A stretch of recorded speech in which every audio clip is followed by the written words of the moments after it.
Ramachandran diagrams.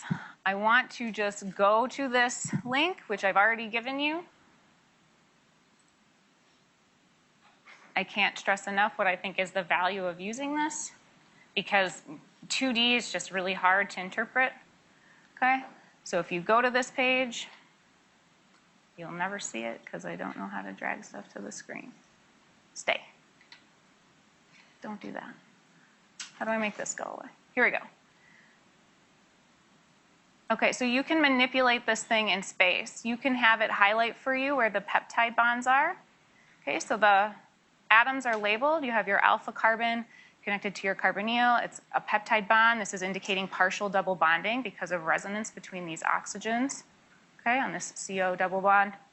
And the nitrogen here, so we have alpha carbon, carbon, nitrogen, alpha carbon, carbon, nitrogen. This is our backbone. Here's an alanine. Okay, this is a methyl as the side group. These other alpha carbons don't have a side group on them.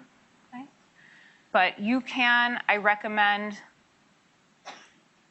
you can highlight your two bonds. So your phi bond goes between your nitrogen and your alpha carbon, and the psi bond, these are your dihedral angles or your torsion angles, goes between your two carbons. Remember, these are same or similar. So if you orient this thing, and I'm not going to be able to do it well right now, I'm sure. If you orient it so you have the carbon end facing you, oh man, okay. Imagine that I can do this. Well, you can click on one of the bonds and you can move it and you'll watch it rotate in space. It's better if you can line it up directly with your eye line, okay? So the peptide bonds, they define this amide plane. They're not going to come out of that plane, and you can put the planes on if you want. And it should show them. Oh, it's going to do it as long as I clicked it. Please stop. There you go. You can put the planes on so you can see they're not moving. Then you can switch to the other bond and rotate this one and see what happens. Okay? And you can go through all the way, plus minus 180, and get yourself an idea of what that positive and negative 180 means on the Ramachandran plot. Okay? There's also at the bottom of this, so it explains what's going on. There's a whole slide deck relevant to this. There's a YouTube video. It's 8 minutes. The guy does a great job explaining it. There's a practice quiz. No joke, 2 of those questions I stole from this quiz last year. So this is, if I'm giving you resources, it's because I think they're good, okay? So again, if you're not clear on what the phi and psi angle are, remember the peptide bonds aren't rotating for this partial double bond character. They're not what's rotating. But when you rotate phi and psi, can I scroll down? Okay? So when you rotate your phi angle through this full 360-degree turn, or your psi angle, for every pair of those two angles between amino acid 1 and amino acid 2, you can put a dot for the combo of phi-psi angle. Between amino acid 2 and amino acid 3, you can put a dot for that combo of phi-psi angle between those two, all the way down the backbone. And so you can plot all the dots in your protein sequence. Okay? And you'll get a plot. Again, these points are what was the combo of phi and psi angle between those two amino acids in its structure. Yes? Mm-hmm.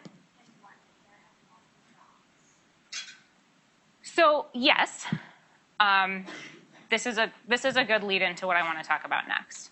Okay, so her question was, that each dot is a pair between an amino acid sequence, and so I want to talk a little bit historically about the development of this plot.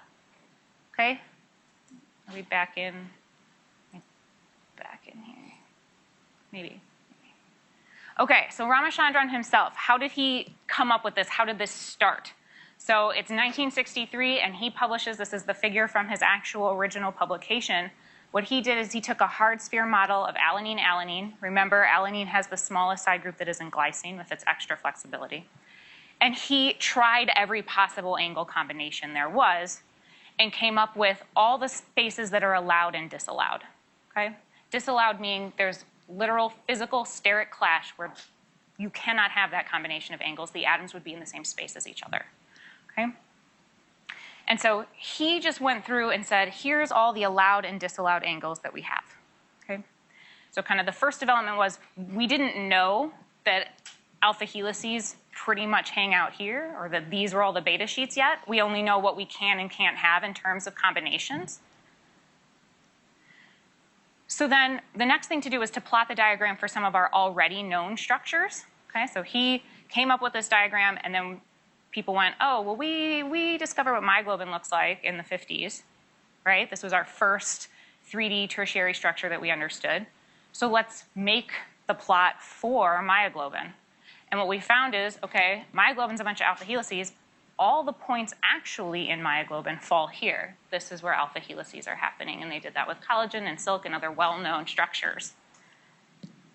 And so plotting the diagram for the stuff they knew let them figure out what combinations of angles generally yield alpha helices or beta sheets.